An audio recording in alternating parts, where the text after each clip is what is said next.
Jerome Powell crashed the stock market on Wednesday because the Federal Reserve reduced the number of rate cuts expected from 4 interest rate cuts to 2 interest rate cuts by the end of 2025. So we know why that happened.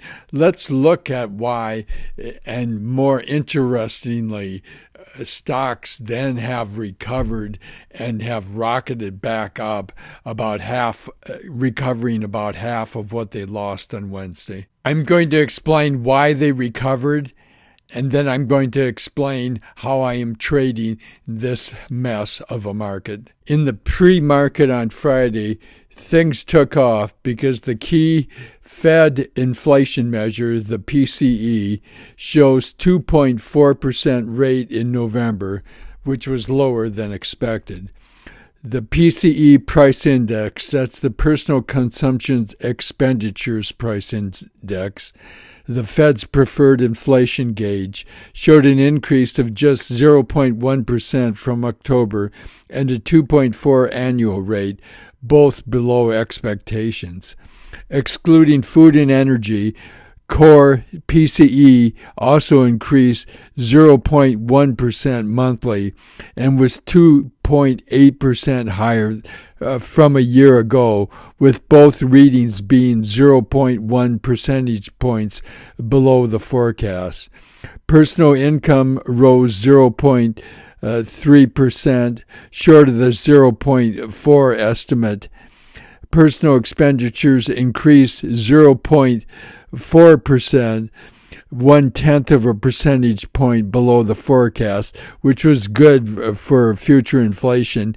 And then it was even good that personal income, it didn't rise as much as expected, but that might be good for inflation too. So overall, it was a wonderful report. And this was announced in the pre-market, and stocks took off shortly thereafter. There was also a subplot in the background, which people were kind of paying attention to, and I think it affected some investors, but a large part of the stock market was just trying to ignore it because they know they always end up passing it. But there was a government shutdown which was threatened, and it was averted. And the House voted to pass it late in the day, like somewhere between 3 and 4 o'clock Eastern time. And then in the aftermarket, it was going to go to the Senate, and it was apparent that the Senate was going to pass it. So in the aftermarket, the stocks just kept going up. And finally, Biden did sign it. Government shutdown crisis averted after Biden signed stopgap funding bill. President Joe Biden signed a government funding bill on Saturday that averted a government shutdown and marked the end of a chaotic, high-stakes week in Congress. The bill funds federal agencies at current levels for the next 3 months and provides disaster relief and farm aid. The vote capped off several days of chaos during which House Speaker Mike Johnson tried and failed to meet the demands of President-elect Donald Trump. It turns out now that we have 2 major divisions in Congress.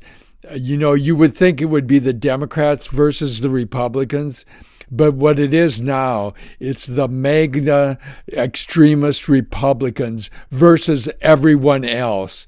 And everyone else has the power, which gives the Democrats significant power, and Trump isn't going to be able to do nearly the cuts or the tax cuts or the expenditure cuts on social programs that he's wanting to do. The VIX is a measure of volatility, and it pretty accurately describes when a bear market has begun.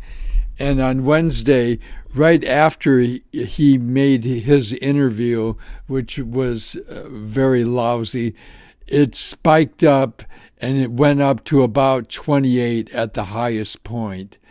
And then you can see on Thursday it waddled around. It stayed above 20 always. but it went up again, and it was around 26, and it went down a little bit. It went down to about 26, I'd say, on Thursday.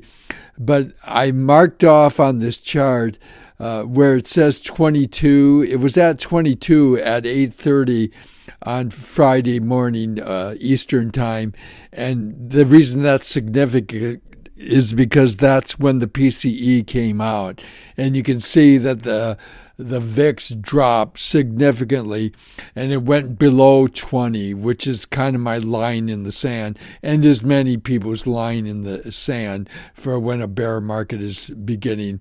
And when you're in the 15 to 18 range, it's still possibly a bearish move, but you're in the indeterminate stage, and it more or less depends on which way it's moving. If it moves towards 15, we're getting out of the bear market threat. And there's a reason why I always trade the TQQQ when there's a major uptrend. It seems like it always has the best gains of the triple leverage funds that I've looked at. And you can see it on this chart. The QQQ went up 0.9%, and the triple leverage TQQQ on the 100 largest companies on the NASDAQ went up 2.6%, almost exactly 3 times the 0.9%. Not quite, but almost exactly. And it does very well in an uptrending market. And I think you gain a little bit from it being a little more diversified than just trading the mags. I've tried trading the mags, but of course it doesn't. That's for a more longer term trade. The strict day trading, I think TQQQ is the best way for me to trade on a day trading basis. The mags, the MAGS ETF, is an ETF for just the Magnificent Seven, just your Amazon, Apple's, Meta, Tesla, those giants that rule the market are in the MAGs. It's that ETF I'm referring to. And looking at the chart for my 2 favorite indicators of how the market's doing, the SPY, which is the S&P 500, and the QQQ, which is the 100 largest companies on the NASDAQ. The QQQ has done 26%, and the SPY, the S&P 500, has done about 24%. So it's been a very good year. And looking at it in a year-to-date perspective, this minor crash is merely a mere blip on the chart of how the year is doing. And really, I think it's created the space for a possible Santa Claus rally. I think what's going to happen is I think the market's going to have a Santa Claus rally after Christmas. But when the new year begins, people who have significant gains will sell their stocks. And so I expect there to be an uptrend until the beginning of the year, and then for there to be a slight downtrend because people that have been waiting to sell their stocks will use that occasion to sell it and put off the tax consequences. But if the beginning of the year If the beginning of the year does not show somewhat of a small sell-off, that's extremely bullish for stocks. If the year starts off with a definite uptrend, that is very bullish for stocks in my mind. A stock that did well through all this mess was Palantir Technologies, symbol PLTR. It was added to the NASDAQ 100, the QQQ, along with MicroStrategy, which is Micro Saylor's play on Bitcoin. And looking at the chart, you can see that it ended Friday at $80.55, and it's up over 27% in the last month. And it has a relative strength of 70, so there's high demand for the stock.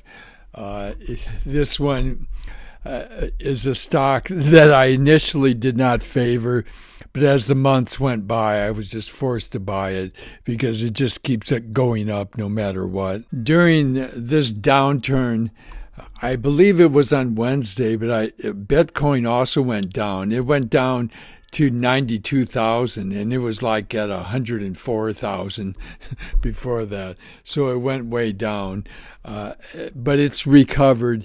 At the time of this recording, it's back to around 97,000. I trade Bitcoin with the Fidelity ETF, symbol FBTC. And it's made 2% in the last month, which is a feat given all the weird happenings. And it's right at 52 for relative strength, so it's neither overbought or underbought. I also put a MicroStrategy on the chart. Its symbol is MSTR, and it's lost 23% in the last month.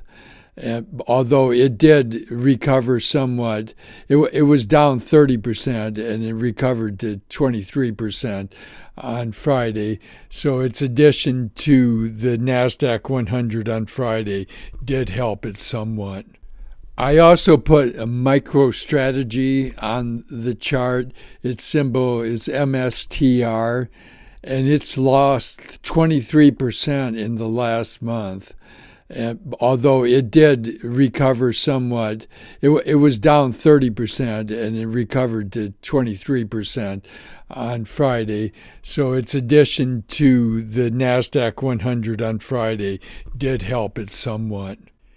Broadcom hit a high of $250 after earnings, but after all this mess, it's come down to $220. Its relative strength is 63, which is reasonably good, especially given the mess. But if it goes down below 215, I'm getting rid of it. I have hopes for it, but we shall see what it does.